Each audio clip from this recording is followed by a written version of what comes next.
Lake County, will you please stop burning already? If you've paid any attention to the news over the last few years, you'll know that Lake County has been greatly affected by wildfires. Just this last week, we had the Cache Fire, which, even though it isn't as big as some of the fires that we've dealt with recently, we lost 50 homes with that. Yeah, a lot of them were the trailer park homes, but that's still 50 families that were displaced, maybe more. This is why I'm making this video. Hi, I'm Cheyenne Blue. I'm a real estate agent in Lake County, but first and foremost, I am a true born and raised local. My family's been here for 5 generations. Our roots run deep. I love this area and it means a lot to me. I want to talk about first the fires that have affected our area in recent years.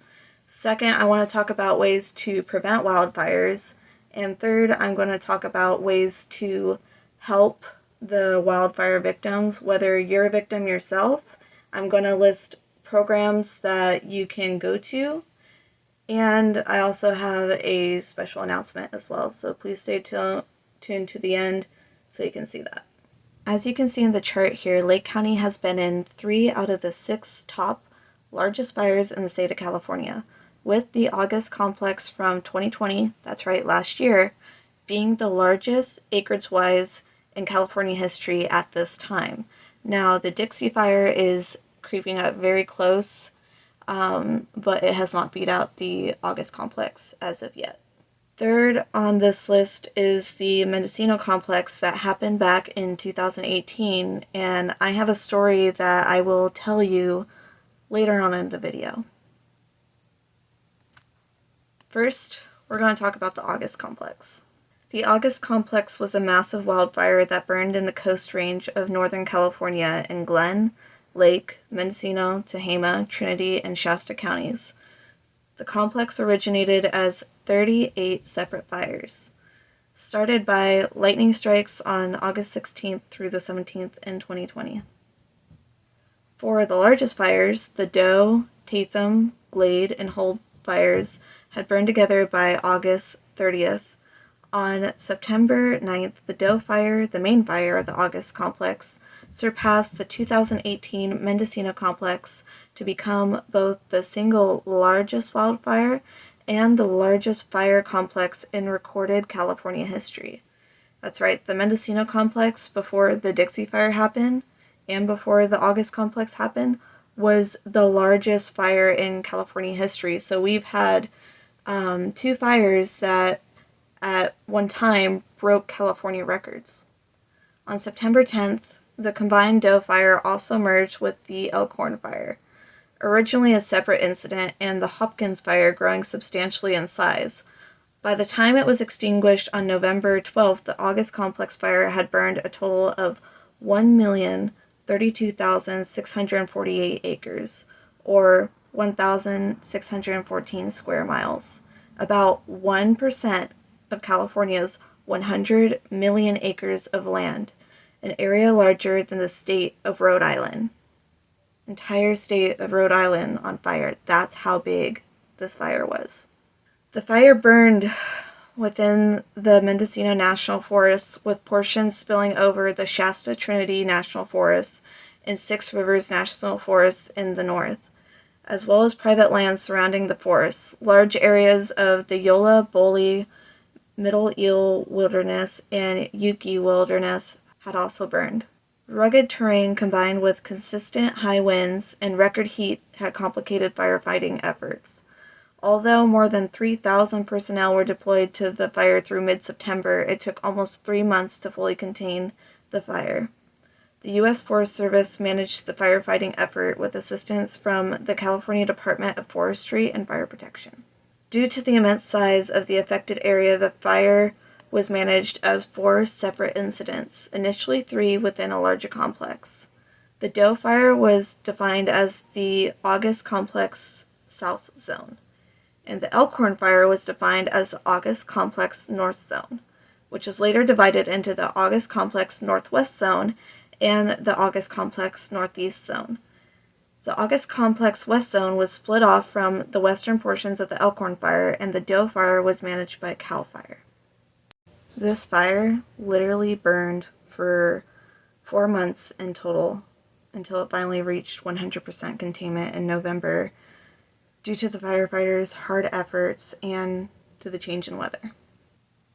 We were fortunate that there weren't more fatalities with this fire. There was a firefighter that lost his life, and there were 2 others that were greatly injured, but it could have been way worse. I mean, this was a record-breaking fire, and these stories could have been way more devastating than they are. Out of all this area burned, 935 structures were lost, and all those families were displaced. I highly doubt that many of them have found housing yet.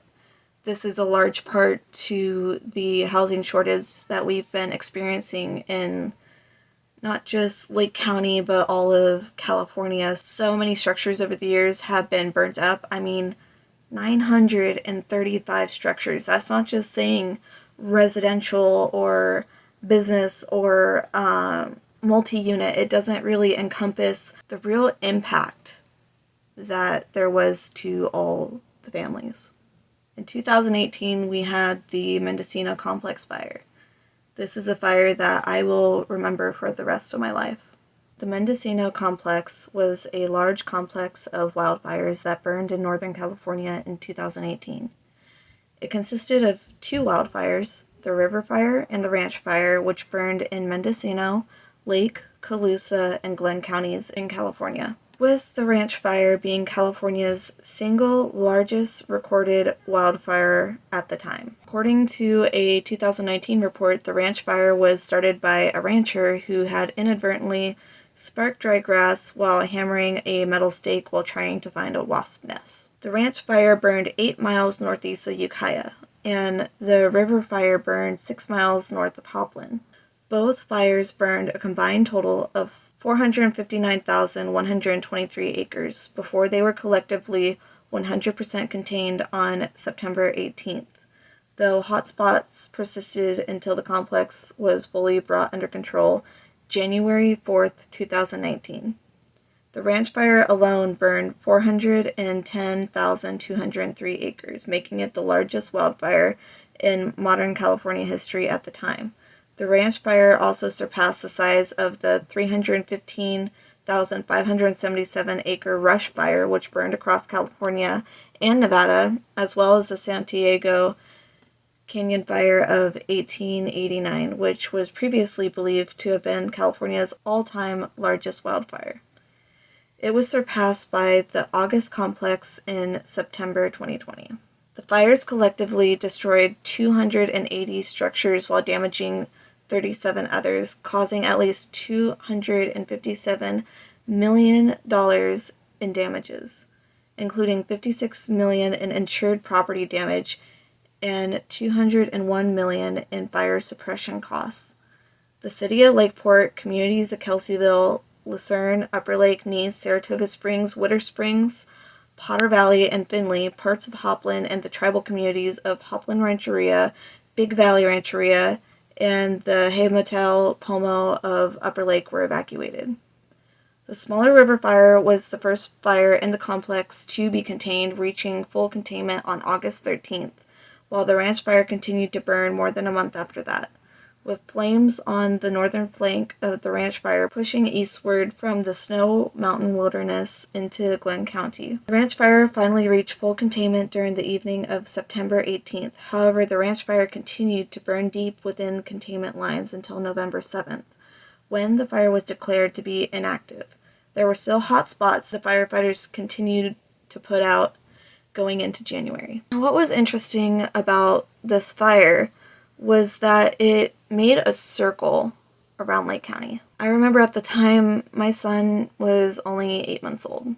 I was a single mom going through divorce at the time and lived in a large house with a couple other young families. The day that we got the calls to evacuate, I actually had the flu. I was staying at my parents' place so they could help me out with my baby. I heard that the fire was coming that way, so me and my mom ended up driving over that way to pick up my stuff. I didn't have a lot at the time. It took me maybe 10 minutes to pack up everything.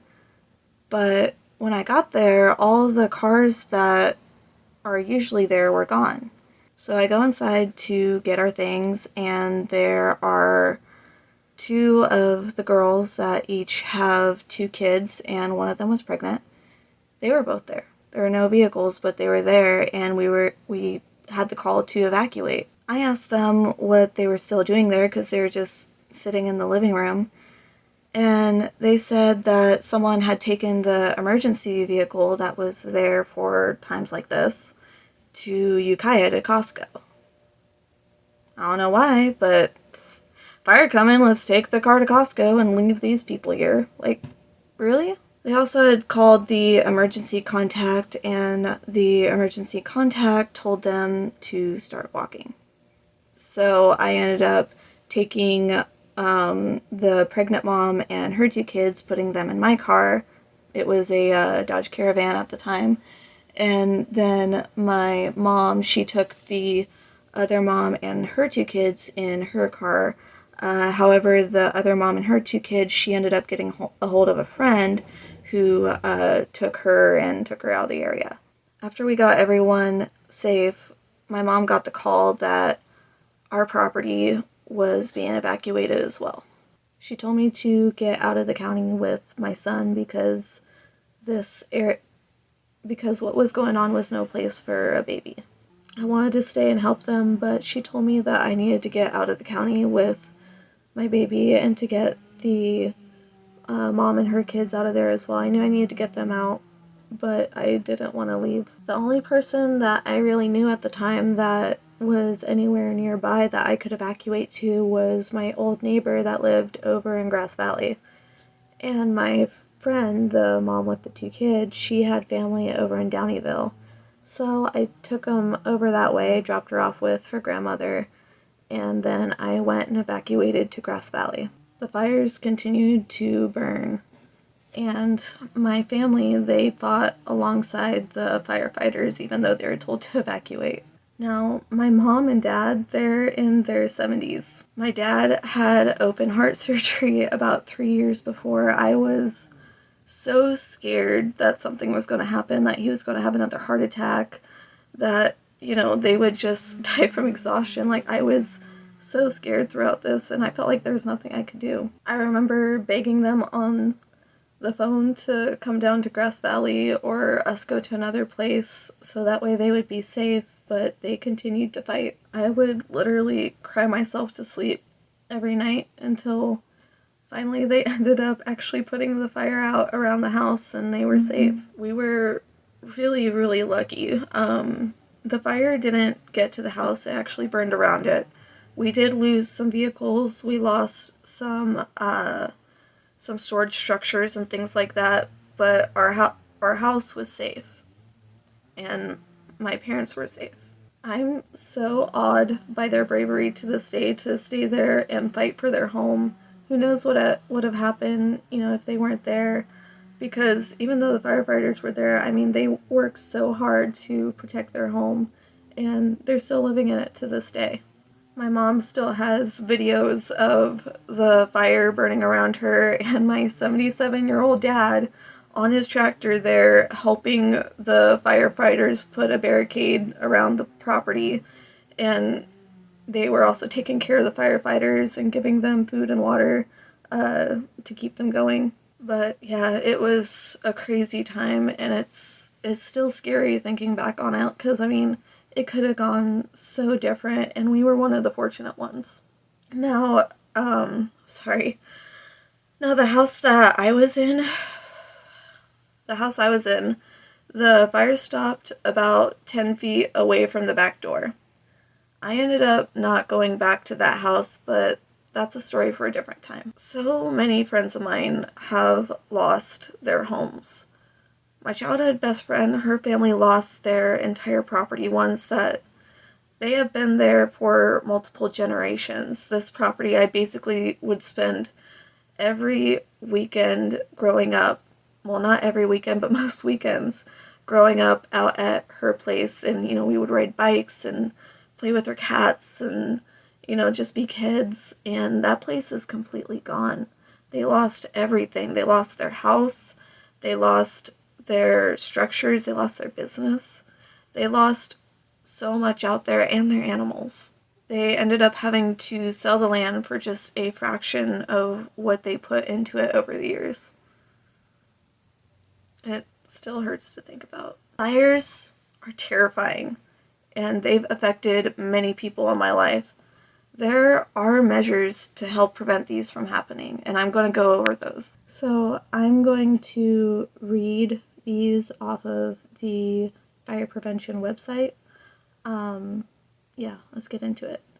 So one of the tips is to remove or isolate highly flammable and combustible materials and accelerants. So that would be like dried grass, dry materials, anything that would catch fire very easy and burn very hot. Getting rid of those things around your home, that will protect your home for one. Another one is train and conduct both your family members, and if you have a business, train your employees for fire drills. And the fire drills aren't necessarily just getting out of the house, it's also grabbing the water and fighting the fire off yourself, or having the fire extinguisher and doing it that way. There are many things that go into fire drills. You also want to develop a plan to evacuate your livestock and animals. So you can also do this by creating like a fire safe area for them, maybe one that doesn't have any grass around it, a huge corral or something like that that has dirt going for a ways, and then put them in there. I know that that's really scary, but that is a way that you can get around, especially the ranchers that have tons and tons of cattle. It's a safe area to get them to. Just make sure that they do have water and shade at the very least. Next, you want to work with your fire department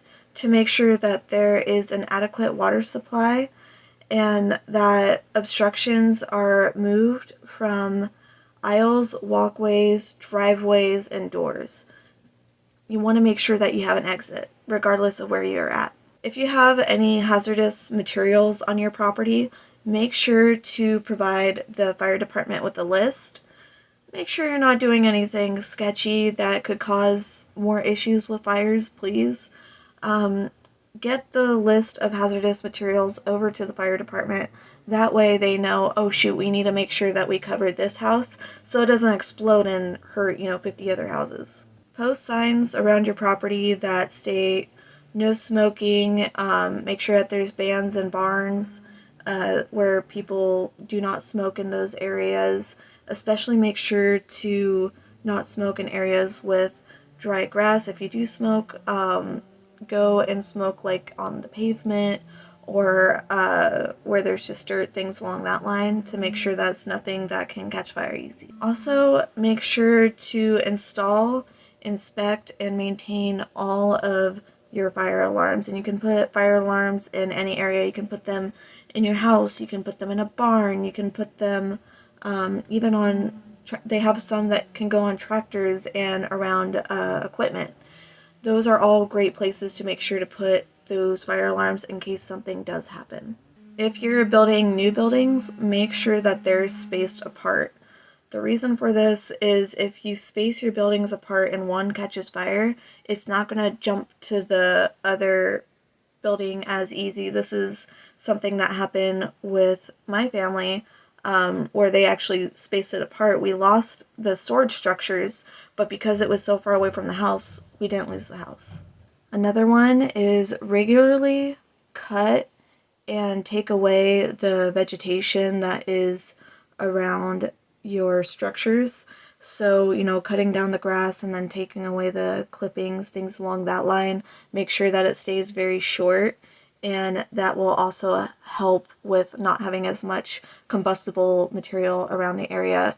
My dad, every year, he will weed eat the grass about maybe 50 yards around the house. And then also use approved fire doors on farm buildings. If you use heavy equipment, make sure that the exhaust systems are free from leaks and in good working order. Avoid hot machinery on dry or near dry grass. Make sure that you follow instructions when you're operating your machinery and not doing any crazy stuff with it. Make sure you follow your maintenance schedule and dust off the machine regularly and make sure that there's no combustible materials anywhere around the machine.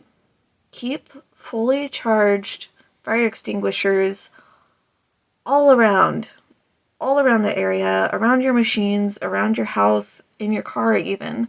The more that you have, the more protected you may be. Welders, grinders, and cutting torches should be used at least 35 feet away from any flammable or combustible materials.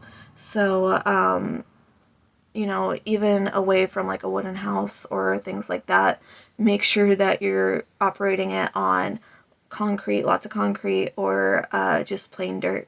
Welding curtains can also help minimize the spread of sparks. Hi guys, I had to do a little bit of a break in between. I started filming this morning around 9. I have a parrot on my shoulders. Well, cat that identifies as parrot by Safer. But I started filming this around 9 in the morning and it's currently almost 10 o'clock. So I'm going to finish this up because I really want to make sure that you guys get this information. And yeah. Store compressed gases in upright containers away from heat sources. And make sure to secure them to a wall to prevent them from tipping over. Because, I mean, you really don't want to end up having a gas tank fall and it end up going over to the heater, and we really don't want that to happen. For those of you that have to have open burns, here's some tips in order to make sure those open burns are safe. Always comply with city and state local regulations. If necessary, make sure to get permits from the local fire department. Do not burn on high-risk days or days with high winds. You also don't want to burn on days that have low relative humidity or dry and hot conditions. So being in a drought, it's a very bad time to do the open burns, not until we get a substantial rain for a while, and then that's when you want to do your open burns. When you are building your burn, make sure to also build a fire break around the area that's being burned. That way it doesn't get too big and too out of hand. Of course, make sure to have your firefighting equipment available nearby the open burn. Your rake, shovels, fire extinguishers, anything like that. Make sure to have those around the area close by in case a control burn, open burn gets out of hand very quickly, and it can get out of hand very quickly. If the fire does get out of your control, please don't try to keep it under the radar. Call the fire department, because the sooner the fire department gets onto it, the sooner that we can fight these things and get it extinguished. It's people not reporting issues that ends up creating a bigger issue. Lastly, never leave a fire unattended.